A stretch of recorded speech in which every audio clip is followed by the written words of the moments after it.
الحمدللہ رب العالمین والصلاة والسلام علی سید الانبیاء والمرسلین وعلی آلہ واصحابہ وازواجہ اجمعین الی یوم الدین۔ الحمدللہ آج 5 فروری 2023 کو سنڈے کے دن ہمارا یہ پبلک سیشن نمبر 80 نمبر انشاءاللہ منعقد ہونے جا رہا ہے۔ آپ کے سوالات ریئل ٹائم پرچیوں کی شکل میں میرے پاس آ چکے ہیں، انشاءاللہ ان کو ہم بعد میں ڈسکس کریں گے۔ پہلے کچھ کرنٹ افیئر کے طور پر کچھ ایشوز میں ڈسکس کر لوں۔ سب سے پہلے تو آج چونکہ 5 فروری ہے اور آپ کو پتہ ہے یہ یوم یکجہتی کشمیر کے دن کے طور پر منایا جاتا ہے پاکستان کے اندر۔ جس وقت اس کی اپروول ہوئی تھی اس وقت ہم اسکول لائف میں تھے اور کافی جوش اور جذبہ تھا، اور اس میں سب سے آگے جو پیش تھی وہ جماعت اسلامی تھی، اور اب بھی اس حوالے سے اگر کوئی پروگرام وغیرہ ارینج کرتے ہیں تو جماعت اسلامی کے لوگ ہی کرتے ہیں، یا میڈیا میں کوئی ایک آدھ خبر آ جاتی ہے، ادروائز یہ باقی ہالیڈیز کی طرح ایک اور چھٹی کا اضافہ ہے اس ویلی قوم کے لیے جو کام سے بھاگتی ہے، سو کے گزارتے ہیں۔ اس سے زیادہ اب اس کی کوئی اہمیت نہیں رہ گئی، خصوصاً 2019 کے بعد جب سے انڈین گورنمنٹ نے، مودی نے کشمیریوں کے اوپر ظلم کیا اور ان کی جو ایک علیحدہ آئیڈینٹی تھی اسے ختم کرنے کی سازش کی، اور اس وقت کے جو ہمارے پرائم منسٹر صاحب تھے عمران خان صاحب، انہوں نے اس وقت تو کافی جوش اور جذبے کے ساتھ UN میں جا کے تقریر بھی کی۔ اس کے بعد انہوں نے قوم سے یہ عہد بھی لیا کہ ہفتے میں ایک دن ہم آدھا گھنٹہ دیا کریں گے کشمیریوں کے لیے تاکہ اس کاز کو زندہ رکھا جائے، لیکن وہ بھی زیادہ عرصہ چل نہیں سکا۔ الٹیمیٹلی اب تو آلموسٹ یہ ٹاپک جو ہے وہ بیک فٹ پہ جا چکا ہے۔ حالانکہ دنیا کے چند خطے جہاں پر کمیٹڈ مسلمان اگر موجود ہیں تو ان میں ٹاپ آف دا لسٹ اگر کوئی جگہ ہے تو وہ انڈین آکوپائڈ کشمیر ہے۔ ہمارا تو چونکہ ریئل ٹائم ان سے انٹریکشن رہتا ہے دعوت و تبلیغ کے حوالے سے، ہمارے لائیو سٹوری سیشنز کے اندر انڈیا سے جتنے بھی لوگ آ کے اپنی لائف سٹوریز سناتے ہیں جو اس دعوت حق کے ساتھ اٹیچ ہوئے، ان میں سب سے بڑا جو پورشن ہے وہ انڈین آکوپائڈ کشمیر کے رہنے والوں کا ہے۔ الحمدللہ پاکستان سے باہر دنیا کے کسی بھی ملک میں سب سے زیادہ اگر دعوت حق کے حوالے سے قرآن و سنت کی آواز پہ لوگوں نے لبیک کہا تو وہ انڈین آکوپائڈ کشمیر کے لوگ ہیں۔ ہماری دعائیں ان کے ساتھ ہیں ہمیشہ سے، الحمدللہ ہر پاکستانی کا دل ان کے ساتھ دھڑکتا ہے۔ پاکستان میں حکومت کسی کی بھی ہو، جہاں تک پاکستانیوں کا سوال ہے تو وہ کشمیر کے لوگوں کو اپنی دعاؤں میں یاد رکھتے ہیں ہر حوالے سے۔ اپنی جو سپورٹ ہے سوشل میڈیا پہ ہو، پولیٹیکل لیول کے اوپر ہو، اخلاقی طور پر ہو، وہ جاری رکھتے ہیں الحمدللہ۔ اور چونکہ وہاں پہ مسلمانوں کی پرسیکیوشن ہو رہی ہے، مسلمان وہاں ایک طرح سے مائنورٹی ہیں اگر پورے انڈیا کو دیکھا جائے، تو وہ اپنے ریلیجن کے ساتھ بھی کافی کمیٹڈ ہے۔ اگرچہ وہاں پر صدیوں سے بابا پرستی اور دربار اور بزرگ پرستی، حنفیت، اس نے پنجے گاڑے ہوئے تھے، لیکن الحمدللہ پچھلے 25-30 سال کے اندر کافی چینج آئی ہے۔ اس میں بھی یہ جو آخری 10 سال جب سے ہماری دعوت الحمدللہ اس چھوٹے سے پلیٹ فارم سے اٹھ کے دنیا کے ہر کونے تک پہنچی، تو اس میں سب سے زیادہ جن لوگوں نے حق قبول کیا ان جگہوں میں سے ایک انڈین آکوپائڈ کشمیر کے لوگ بھی ہیں۔ سب سے بڑا ان کے پاس ایسٹ یہ ہے کہ وہ چونکہ مائنورٹی میں ہے، اس کی وجہ سے اپنی سروائیول کی جنگ لڑ رہے ہیں، اور اسٹرانگ کمیونٹی کے طور پہ وہاں پہ وہ بیہیو کرتے ہیں۔ پلس جو سب سے حیران کن چیز مجھے لگی وہ وہاں پہ جو ان کا لٹریسی ریٹ ہے وہ بہت زیادہ ہے. یعنی ہماری لائف سٹوری میں جتنے بھی لوگ آئے ہیں ماسٹر ڈگری ہولڈر سے کم کوئی نہیں ہے, اور اکثر جو ہیں وہ پی ایچ ڈیز کر رہے ہیں. میٹرک وغیرہ چھوڑ دیں جی, بیچلر چھوڑ دیں. بندہ حیران ہوتا ہے کہ اس لیول پہ وہاں پہ اس حوالے سے ایجوکیشن کا سسٹم سٹرانگ ہے, اور اسی تعلیم کی برکت سے اعلیٰ پوسٹوں پہ بھی مسلمان ماشاء اللہ تعالیٰ پہنچے ہوئے ہیں. لیکن انڈیا کی جو فوج ہے اور خصوصاً جو اس وقت وہاں پہ حکومت ہے, ان کے مظالم جو ہیں وہ آپ لوگوں کے سامنے ہیں, اور اب تو بہت زیادہ سختی اس حوالے سے ہو گئی ہے. جو کوئی جہادی تنظیمیں کسی زمانے میں ایکٹیو تھیں وہ بھی آلموسٹ اب ختم ہو چکی ہیں. پولیٹیکل سٹرگل جس طرح جماعت اسلامی وہاں پہ کر رہی تھی, ان کے بھی بڑے بڑے لوگوں کو انہوں نے قید میں ڈال دیا ہے. اتنی آزادی والا معاملہ اب رہا نہیں ہے. اس حوالے سے ہم سے انڈین کشمیر میں رہنے والے لوگ لائیو جو ہماری سیشنز ہوتے ہیں, سٹوری سیشنز, ان کے اندر بھی پوچھتے رہتے ہیں کہ ہمیں کیا کرنا چاہیے. تو میں ہمیشہ یہی کہتا ہوں کہ آپ کو آرمڈ کنفلکٹ کو اوائڈ کرنا چاہیے, اس کا کوئی فائدہ نہیں ہے. آج کے اس ماڈرن دور میں جب کہ ملک بن چکے ہیں اور یو این او کے تحت ملک اپنی اپنی باؤنڈریز کے پابند ہیں, یہ حقیقت ہے کہ یو این او کے تحت تو کشمیر پہ انڈیا کا قبضہ ہے, اور کشمیر کے رہنے والے لوگوں کی مرضی کے بغیر کشمیر کا ڈیسیژن نہیں ہونا چاہیے. ان کا رائٹ ہے کہ وہ انڈیا کے ساتھ رہیں, پاکستان کے ساتھ رہیں, یا ایک الگ ملک کے طور پر. یہ ان کا رائٹ ہے, یہ ان سے کوئی نہیں لے سکتا.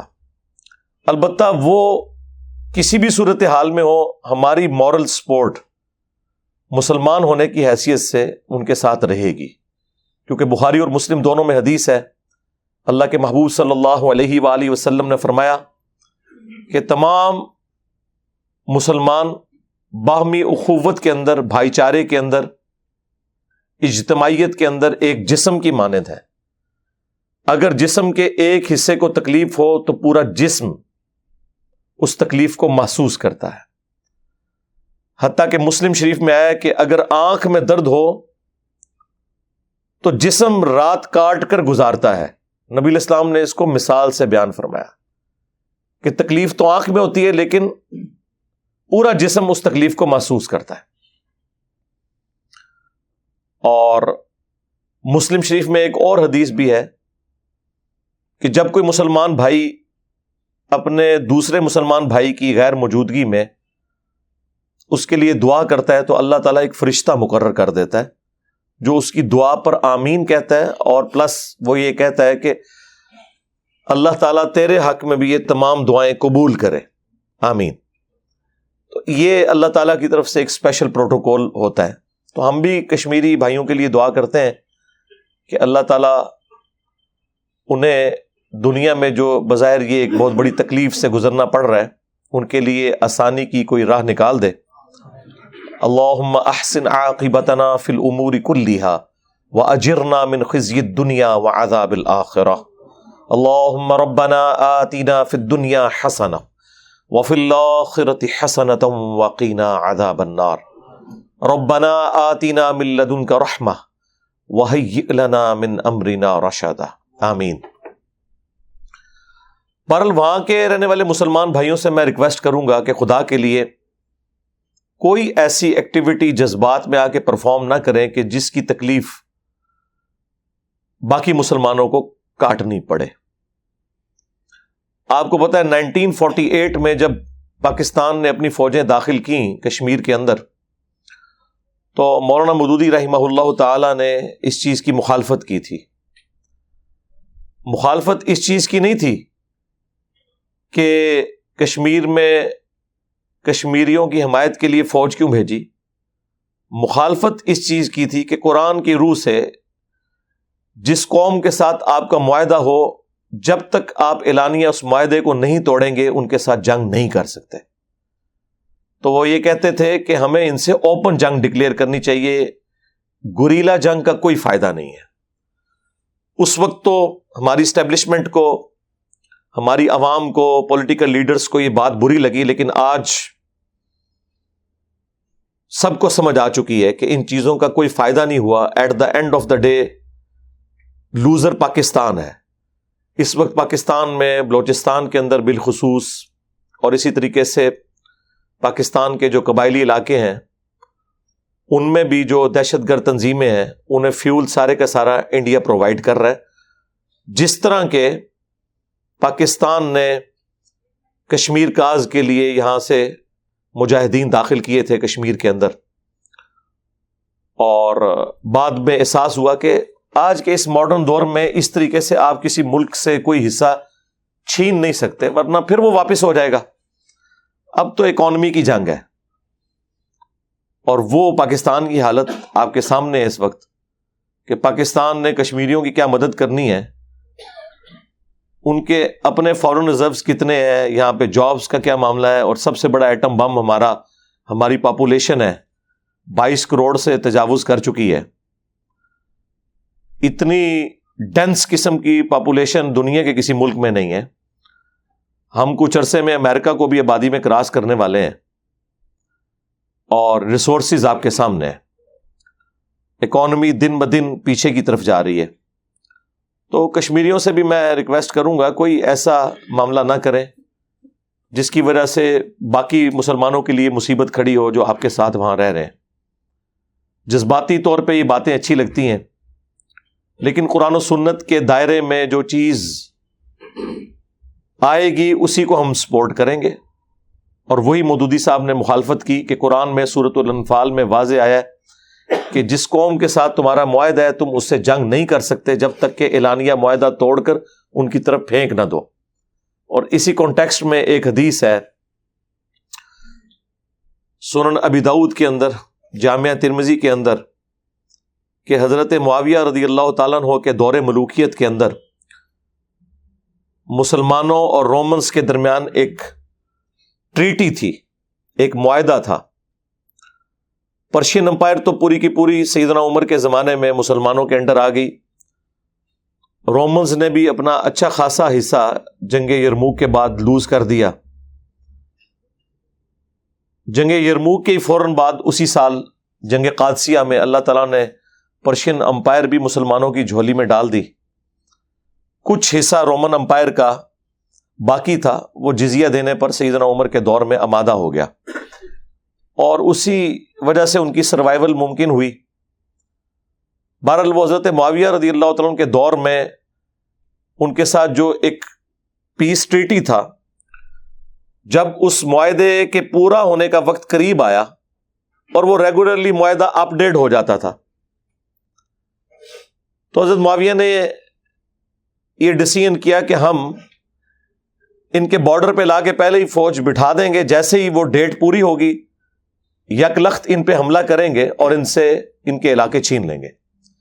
تو وہاں پر ایک صحابی کھڑے ہوئے، انہوں نے اپنے گھوڑے کو ایڑی لگائی اور مسلمانوں کی فوج کے سامنے آ کے کھڑے ہو گئے، سینئر صاحب میں سے تھے، اور انہوں نے کہا کہ آپ یہ کام نہیں کر سکتے، کیونکہ اللہ کے نبی علیہ السلام نے ہمیں منع فرمایا تھا کہ جس قوم کے ساتھ ہمارا معاہدہ ہو، جب تک اعلانیہ جنگ ڈکلیئر نہ ہو اور معاہدہ توڑ نہ دیا جائے، جس میں اگلی قوم کو بھی جنگ کی تیاری کی ایک مہلت مل جائے، اس وقت تک ان کے اوپر جنگ مسلط نہ کی جائے۔ قرآن پاک کا بھی، حدیث کا انہوں نے حوالہ دیا۔ تو اس ایک بندے کی وجہ سے حضرت معاویہ رضی اللہ تعالیٰ عنہ کو اپنا ڈیسیژن واپس کرنا پڑا۔ آپ اندازہ کریں، وہ لوگ جو ہمیں کہتے ہیں جی محبت اور جنگ میں سب کچھ جائز ہے، ان کے منہ کے اوپر یہ تماچا ہے کہ اسلام میں محبت اور جنگ میں سب کچھ جائز نہیں ہے۔ سب کچھ جائز اسی صورت میں ہوگا اگر قرآن و سنت میں کوئی چیز جائز ہوگی۔ صحیح بخاری میں نہیں آتا کہ معاہدہ لکھا جا رہا تھا، اسی دوران اسی سہیل ابن عمرو کا بیٹا ابو جندل مسلمان ہو کر بیڑیوں میں جکڑا ہوا وہاں پہ آ گیا۔ تو نبی علیہ السلام نے ان سے ریکویسٹ کی کہ یار ابھی تو یہ معاہدہ لکھا جا رہا ہے, ایٹ لیسٹ اس کو تو ہمارے پاس رہنے دو. انہوں نے کہا نہیں, آپ کمٹ کر چکے ہیں کہ اگر ہماری طرف سے کوئی بندہ آپ کے پاس آئے گا آپ اسے واپس کریں گے, اور آپ کی طرف سے کوئی بندہ آئے گا ہم واپس نہیں کریں گے. اگرچہ یہ اس وقت وہ زیادتی کر رہے تھے, لیکن نبی علیہ السلام نے اس عہد جو کہ ابھی ٹرانزیشن پیریڈ میں تھا, ڈاکومنٹیشن فائنل نہیں ہوئی تھی, آپ نے ایکسپٹ کر لیا. اور آپ صلی اللہ علیہ وآلہ وسلم نے ابو جندل کو دعا دی اور کہا کہ ٹھیک ہے تم چلے جاؤ. آپ نے تو نہیں فرمایا کہ بھائی محبت اور جنگ میں سب کچھ جائز ہے, آپ نے کہا ٹھیک ہے میں اب یہ معاہدہ کر چکا ہوں. خیر اللہ تعالیٰ نے اس میں سے کیا خیر نکالنی تھی. انا فتحنا لک فتحا مبینا, صلح حدیبیہ کو تو اللہ تعالیٰ نے روشن فتح قرار دے دیا, اور پھر وہ اسلامک ہسٹری کا ہیرو ابو بصیر رضی اللہ تعالیٰ عنہ سامنے آئے. ان پہ آپ میرا تفصیلی کلپ دیکھ لیں. اللہ تعالیٰ نے کس طریقے سے وہ معاہدے کی شرائط جو کہ بظاہر مسلمانوں کے حق میں نہیں تھیں, انہی شرائط کو مسلمانوں کی فتح کا سبب بنا دیا. الحمدللہ واللہ خیر الماکرین, یہ اللہ کی خفیہ تدبیر تھی.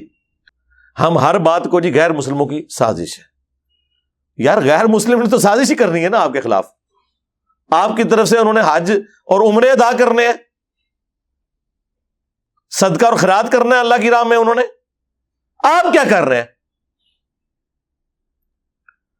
اور اب آپ دیکھ لیں یہ ایک مصیبت آ کھڑی ہوئی ہے, اور یہاں ہمیں مطلب ایک کہانیاں کروائی جاتی ہے کہ جی وہ جی آج بھی ہو ابراہیم سا ایمان پیدا, آگ کر سکتی ہے اندازے گلستان پیدا.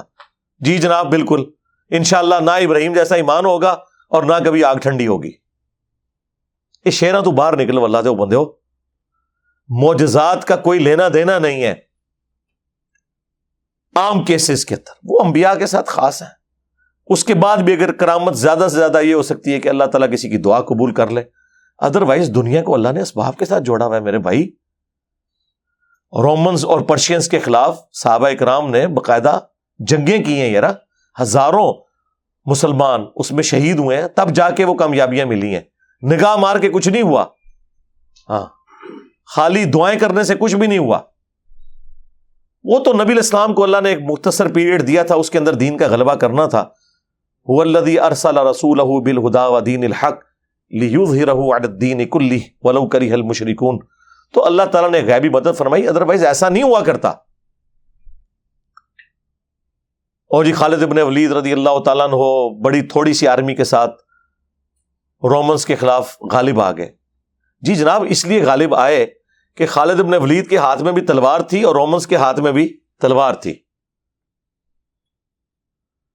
اگر سامنے رومنز کے ہاتھ میں کلاشن کوف ہو اور یہاں سے 1000 خالد ابن ولید, میں نہیں کہتا یہ کہہ دیں گے گستاخی ہو گئی ہے, 1000 کو بڑے بڑے پہلوان جنگجو اس زمانے کے آ جائیں, تو ایک کلاشن کوف سب کو بھوننے کے لیے کافی ہے. تو اس زمانے کی مثالیں دینا غلط ہے. تلوار بامقابلہ تلوار ہوتی تھی, لیکن آج زمین و آسمان کا ڈفرنس ہو چکا ہے. ہمارے پاس تو لیٹسٹ اسلحہ بھی نہیں لڑنے کے لیے اس لیول کا, اور جب یہ باتیں کرے کہتے ہیں بزدل کر رہے ہیں لوگوں کو. یار بزدل نہیں کر رہے, آپ کو گراؤنڈ ریئلٹیز بتا رہے ہیں, آپ مثالیں ہی غلط دے رہے ہو. آپ نے صدیوں سے مسلمانوں سے جھوٹ بولا ہے کہ جی مسلمان تھوڑے تھے تو کافروں پر غالب آ گئے. وہ اس لیے آئے کہ جب خالد ابن ولید یہاں سے تلوار لے کے نکلے نا, تو رومن جنرل نے بھی تلوار ہی اٹھائی ہوئی تھی.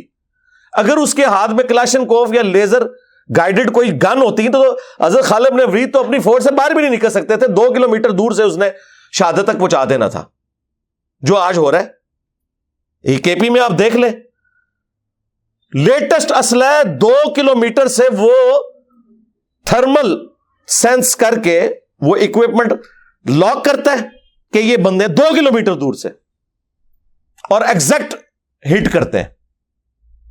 اور ہماری پولیس کے پاس جس قسم کا ویپن ہے وہ تو 200 فٹ سے بھی نہ کام کرے, اندازہ کرے. اور جی تھوڑے تھے ہم غالب آئے خدا کے لیے.